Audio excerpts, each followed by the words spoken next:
What's up, guys? I'm going to go ahead and go through the review with you guys, question by question, so you can check your answers, check your work, or figure out how to do these things if you're not quite sure how.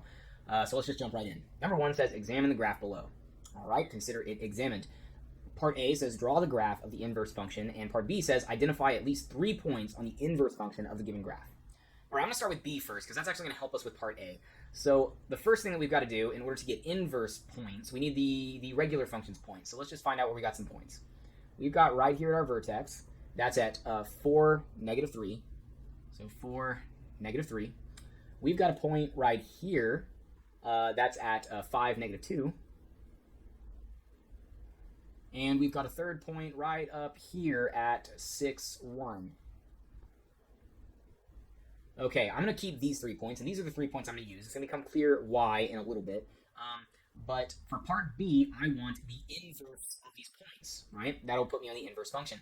And what is an inverse actually, what is it? What does it do? Well, it takes the domain and range of a given function, and it flips them. It swaps them, switches them around. The x and the y are switched. The input, the output is switched, however you want to say it. So the 3 points for the inverse function is going to be just like these 3 points, except for the x and the y values are going to be flip-flopped. Okay, so we've got a point at, instead of 4, negative 3, we've got a point at negative 3, 4.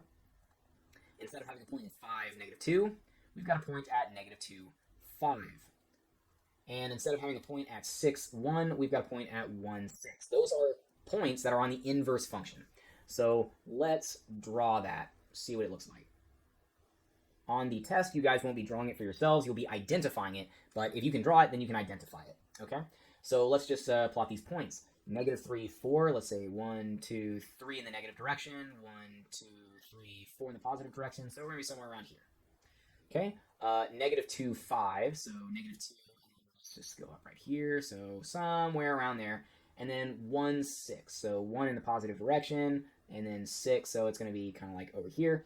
And so if we were to connect these points with a sort of sideways parabola shape, it's going to be something like that. And it's going to go on forever in that direction.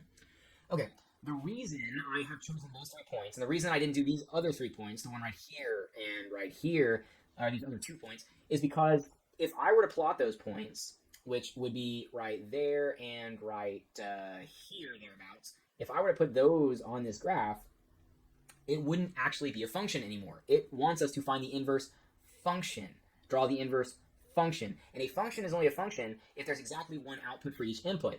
If I had drawn the bottom half of this graph, then it would not pass the vertical line test. If I drew a vertical line, it would intersect at 2 points, right there and right there. So I'm going to keep just the positive half of the graph. Okay? So let's move on to the next question.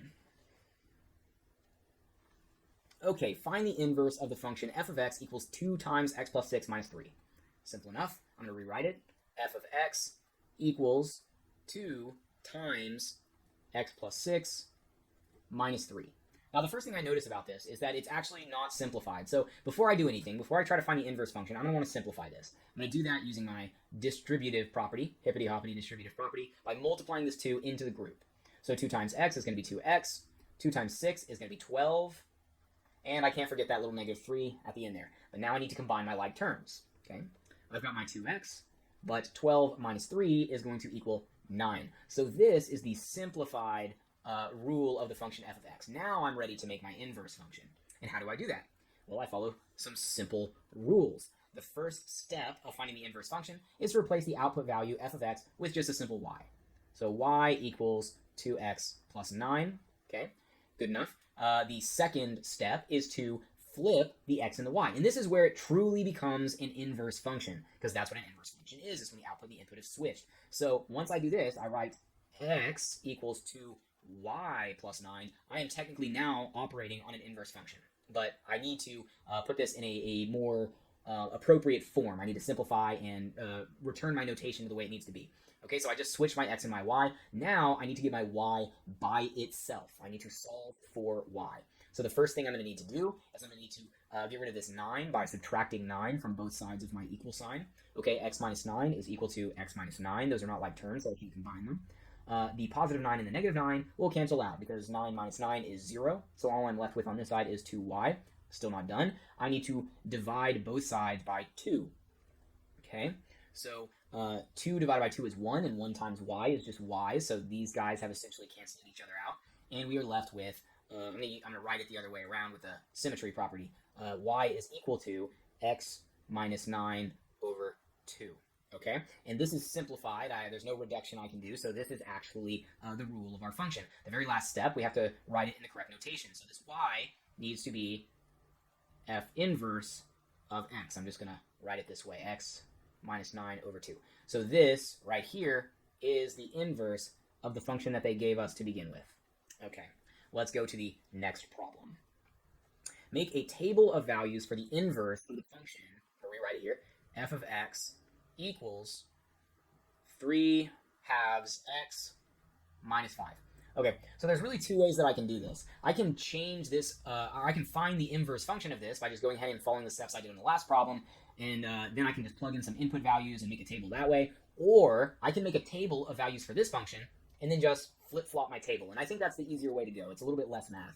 So what I'm going to do is I'm going to create an f of x table right here. And after I get some good inputs and outputs, I'll just flip them, and then that'll have my inverse table. Okay, so I gotta choose some, this is my independent variable, I need to choose some inputs, okay? The easiest one is gonna be 0, because 3 over 2 times 0 is 0, because everything times 0 is 0, and 0 minus 5 is negative 5, okay? So I need to come up with some other nice, easy input. I'm gonna say 2 more inputs. A good table has between 3 and 5, for these purposes. So I need to plug something in, and since I'm dealing with a fraction, I gotta be really very careful what I plug in here to make sure it's as easy as possible. I know that since 2 is on the denominator, I'm gonna have to do some division by 2. So I wanna make sure that whatever I plug into x is an even number. That makes my division nice and easy. So why don't I just go ahead and plug in the value of 2 and see where that takes me? Okay, I'm gonna plug 2 in for x. That gives me 3 halves times 2, which 2 is itself over 1. So 2 over 1 minus 5. So our multiplication first. 3 times 2 is 6. 2 times 1 is 2. So I have 6 over 2 minus 5. And 6 over 2 can be reduced to 3. A nice whole number. 3 minus 5 is negative 2. So there's one of my points. And now I'm going to choose another even number, because that'll give me a real nice whole value. So I'm going to use 4. So 3 over 2 times 4, which is 4 over 1, minus 5. Okay. So 3 times 4 is 12. 2 times 1 is 2, minus 5. 12 over 2 is a reducible fraction. 12 divided by 2 is 6, and I have 6 minus 5, which gives me a value of 1. So here is the table for my function, the one that they gave me, but they don't want the one they gave me. They want the inverse of that function. So in order to create that table, it's very, very simple. I'm just going to flip my inputs and my outputs. So here's my table for that. Instead of 0, negative 5, it's going to be negative 5, 0. Instead of 2, negative 2, it's going to be negative 2, 2. Instead of 4, 1, it's going to be 1, 4. And that's good enough for government work. There you go. This is my inverse table. Next. Okay. Given the discrete function, f of x equals negative 1, 6, 3, 0, negative 4, negative 2, 4, 10, make a table for the function inverse f. Okay, that's easy enough. They give us all the values already. So all we have to do, if I were to make this as just a regular table of f of x, they give me the inputs and the outputs. It's negative 1, 6, 3, 0, negative 4, negative 2, 4, 10. Just like the previous problem, I'm just swip-swapping my inputs and outputs. So let's do this table, the one that they actually want us to do. Negative 1, x, okay. So here's the table that they want us to do. We're going to switch. So 6, negative 1. I'm just going to go down the line here. So 6, 0, negative 2, and 10. We got negative 1, 3, negative 4, and 4. Okay. That is the table that they are looking for. Perfect. Okay, let's go to the next one. Given that the inverse function f of x equals x minus 2 squared plus 4 is f inverse x equals positive or negative square root of x minus 4 plus 2, what a mouthful, what is the rule for the composition of functions? F inverse of f of x. Okay, so there's like a couple things to know. First, you need to know what a rule is. You need to know what a composition of functions is. And you need to know a special quality of what happens when you compose inverses. So let's just kind of go through this real quick. If you've got some sort of function, and I'm just going to make one up right now. If I've got like f of x equals 2x plus 4. The f is the name of the function. The variable on the inside of this parentheses is your input. in this case x is the input, the entire function of the input is the output. And this over here, this is called the rule. The rule. It's also called the definition. The definition, of a function. So they are interested in the definition, basically the operating rule of the composition of functions here. Now, a composition is what happens when you plug one function's output into the input of another function. All right. And there is a special rule when you compose inverses that makes it to where all this complicated sounding math stuff up here doesn't actually matter at all. This is true in every case. If you compose inverses, the rule will simplify to x, or the input variable, every single time. And it doesn't matter which order you do it in. So I don't even have to do any math here. And I'm not going to, because they tell me, they said given that these are inverses, and they want to know the inverse composition. I don't have to do any math. It's x every time. Okay, I hope you understand that. Next. Given that f of x equals 2x plus 1, so let me go and write this. F of x equals 2x plus 1. And g of x is equal to x minus 1 over 2. Find composition of functions, f of g of x and g of f of x. So this is just a different way of writing kind of the same thing we did in the last problem. I'm plugging one function into the other. So let's get started. So I'm going to plug function g of x into the function f. So I'm just going to start by writing my f down here. I'm going to say f is going to have some kind of input here. And it's going to follow the rule 2 times some input plus 1. Okay, what's my input going to be? Well, my input's going to be the entire function of g, the definition of g. So x minus 1 over 2 and x minus 1 over 2. That's what's getting plugged in here. So now I just have to simplify this. All right, let's rewrite this as a fraction multiplication problem. 2 is the same as 2 over 1, and I'm multiplying that by x minus 1 over 2. And the reason I did that is because I noticed that if I've got a 2 on the top and a 2 on the bottom, well, those are just going to kind of cancel each other out because 2 divided by 2 is 1. So this is going to go away. This is going to go away. X minus 1 over 1, well, that's just going to be x minus 1. Okay, can't forget my little plus 1 over here. So after doing this multiplication problem, this thing actually will simplify to x minus 1 plus 1. And I think I can see where this is going. Negative 1 plus 1 is 0, so essentially x plus 0, which is just x. These guys cancel each other out, so I just have x. Which tells me something very special, just like the last question. I composed one of these into the other, and the answer was x. That means I am dealing with inverses here.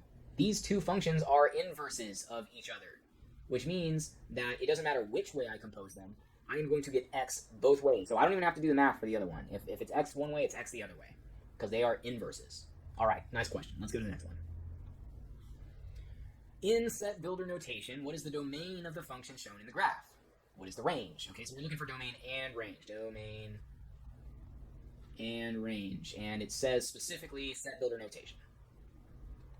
Okay, so the domain is the x values, the input value. The x-axis is what we're looking for, from the lowest to the highest. So let's look at this function. It looks like it goes from negative 2 down here up to 4.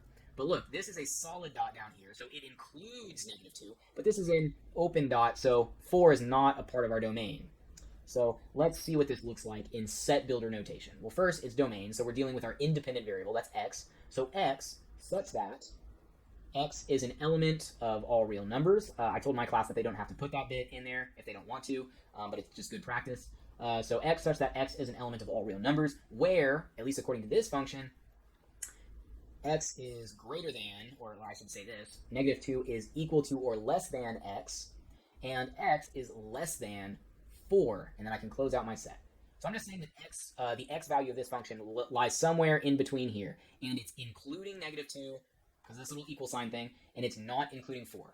Okay, so let's do the same thing with the range. So range is my output variable, which is y in this case. So y is such that y is an element of all real numbers. And let's figure out what we got here. So the lowest range, the lowest y value on this graph is at negative 5, including negative 5. So negative 5 is less than or equal to y, which is, let's go to the highest bit. So this is the highest point, and that is at -1 on the y-axis. So equal to or less than -1. And notice that it's a closed point, so that's why I put a less than or equal to sign. So this is just telling me that the range is within this little area on the y-axis. Okay, so that's my set builder notation. I believe that's everything that the question wanted. Let's go to the next one. Okay, create a function that has a domain of, I'm going to write this a little bigger, x such that x is an element of all real numbers and x cannot equal 5. Okay, this would be a kind of confusing question, and I get that, but at least they're giving us this opportunity to be kind of creative here. Create a function. It can be anything I want to, but I'm going to stick with the traditional f of x. Okay, my function is f, and I want to create this in such a way that I cannot plug an x into it and get a meaningful answer. I want whatever x equals 5 to be to break this function. And I guess the simplest way to break mathematics is to divide by 0. So I'm going to set this up in such a way that if x is equal to 5, I will have to divide by 0. Well, how am I going to do that? On the denominator, where I'm dividing, I want to make x minus 5 down here. That way, if x is equal to 5, 5 minus 5 will equal 0 on the bottom of this division problem. So anything, it doesn't matter what's up here, anything divided by 0 is going to break this function. So I can put 272 up here. It doesn't matter. You can put literally anything that you want. But as long as you have x minus 5 down here, that means we're going to be dividing by 0 when x is equal to 5. So this is only a function if x is not equal to 5. Okay. Yeah, that's a kind of a tricky one. But you guys got this. Next. What is the domain of the relation shown in the graph below? Oh, and what is the range? So it wants both. Domain and range. And if you'll notice, this is a discrete function, which means that our domain and range is just going to be a set of some numbers, okay? And whenever I list them this way on a discrete function, I'm going to do it in order of least to greatest, okay? So with domain, I'm talking about my x variable, so I'm looking at my x-axis, and I want to go from left to right, from lowest to highest. So the leftmost dot is right here, and its x value is -4. Okay, -4. Okay.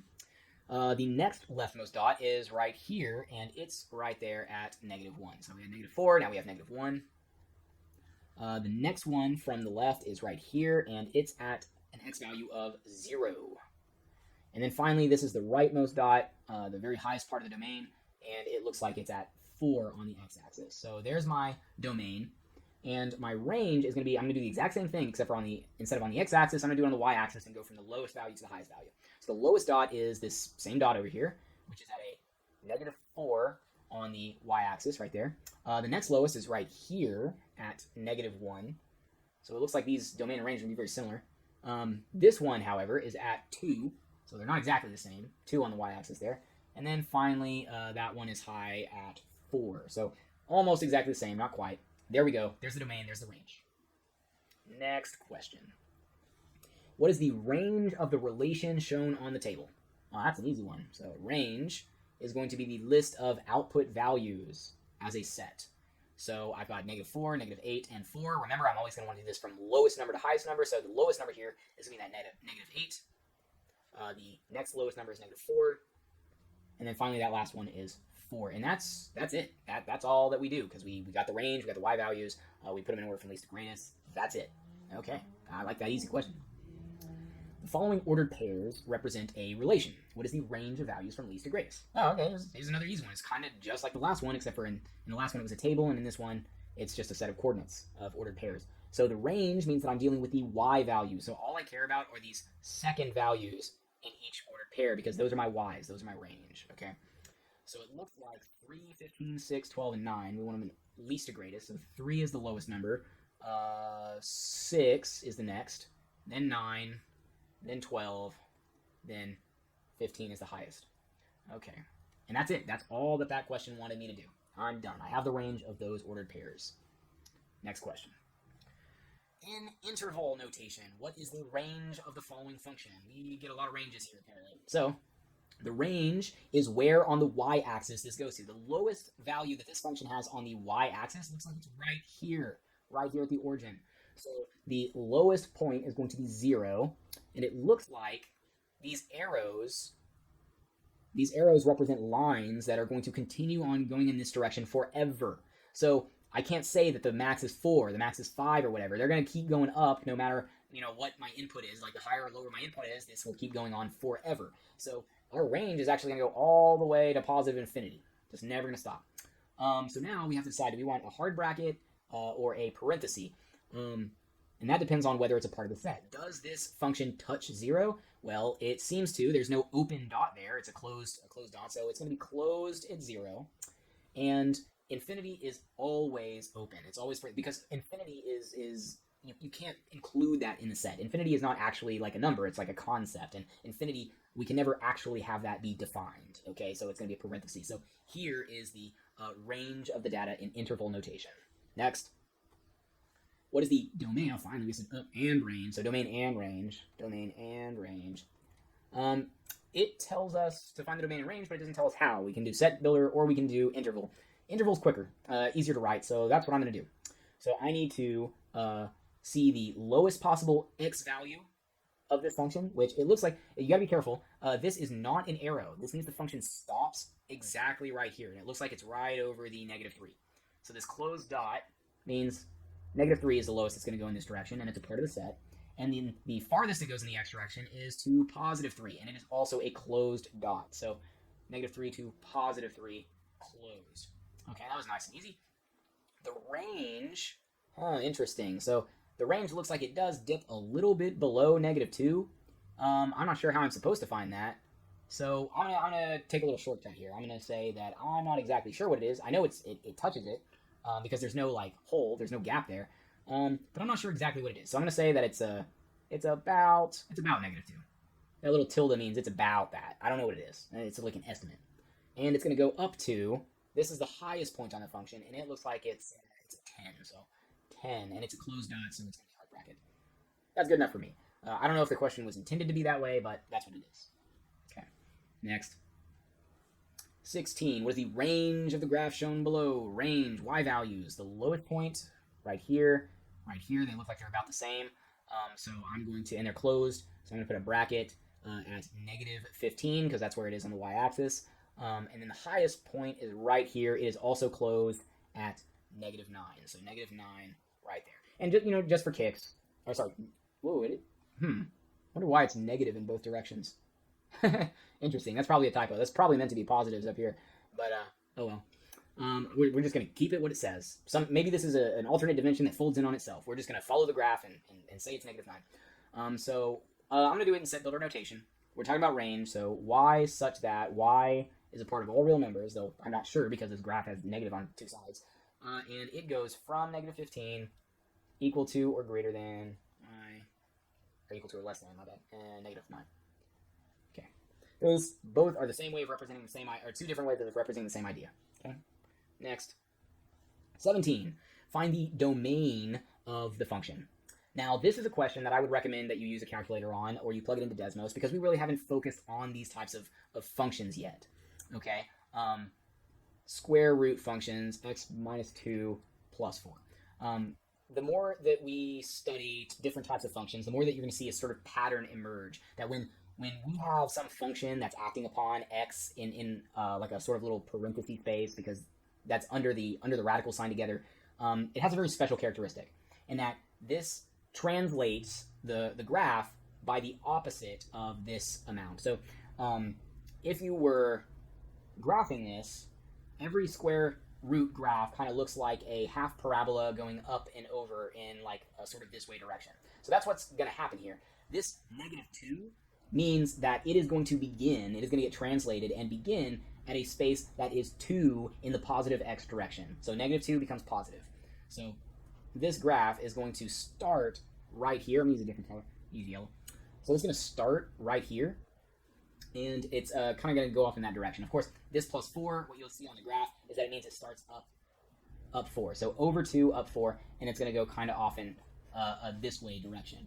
I don't expect you guys to know that right now. It is on the test. You are allowed to use a calculator, so it shouldn't be too big of a deal. But just know that the domain starts the opposite of this number. Okay, so if we want to find the domain, it's going to start at +2, and it's going to go to the right forever. So from 2 to infinity. All right. Let's go on. next. Okay. The following table shows two relations. Are they inverses? Are they functions? Well, this is nice and simple. If they're inverses, they will just be reflections of each other, flip-flops. So 0, 1, 1, 0. Okay, that checks out. 1, 0, 0, 2. So that's not quite right, but wait a second. 0, 2 is right there. 0, 2 is right there. 2, 0, 2, 0, 0, 3. It's kind of hard to say, just because this one point here, I need to change my color back because yellow doesn't pop up on white. This is not included, and this is not included. Seeing as how these are the only points that they give us, we're going to have to say, no, these are not inverses because these tables are not perfect reflections of each other. So are they inverses? No, they are not. Are they even functions? Well, if they are functions, they will have exactly one output for each unique input. But I can see right here that this one has an input of 0 and an input of 0, and they got two different outputs there, 1 and 2. So this one is definitely not a function. Not function. Not funct. And this one looks like we've got an input of 0, output of 2, and output of 3. So this one is also not funct. Funct. Okay, so no. The answer to all these questions is no for everything. Okay. Finally, last question. Identify the graph that conforms to these attributes. Okay, the domain. Well, I'm just gonna kind of like draw a graph, and we'll see what we know. Okay, so the domain goes from 0. So where the x value is going to start at 0 and go to infinity. So it's going to be infinitely, it's not a very straight line, but infinitely in this direction. Then the range starts at 0 as well and goes infinitely in the upwards direction. So that means it has to be contained entirely in quadrant 1, right? There's only one graph that does that, but let's just keep going anyway. The x-intercept is at 0, so we know that the function is going to go through this point, or at least touch this point right here, because the x-intercept is 0 and the y-intercept is also 0. So that means it goes through the origin right there at 0, 0. And the minimum value is 0, 0. So this is the lowest point that it goes. And there's only one graph that does that, and it's this one, the one that goes up. That's a square root graph like that. So the answer to this is going to be this graph right here. And that's it. That's the entire review. I wonder if it took you guys longer than it took me. You can go ahead and like pause it and go back to any questions you're struggling with. But if you can do this review, you can do the test. I have absolute faith in you guys. Study this video like your grade depends on it, and have a nice day.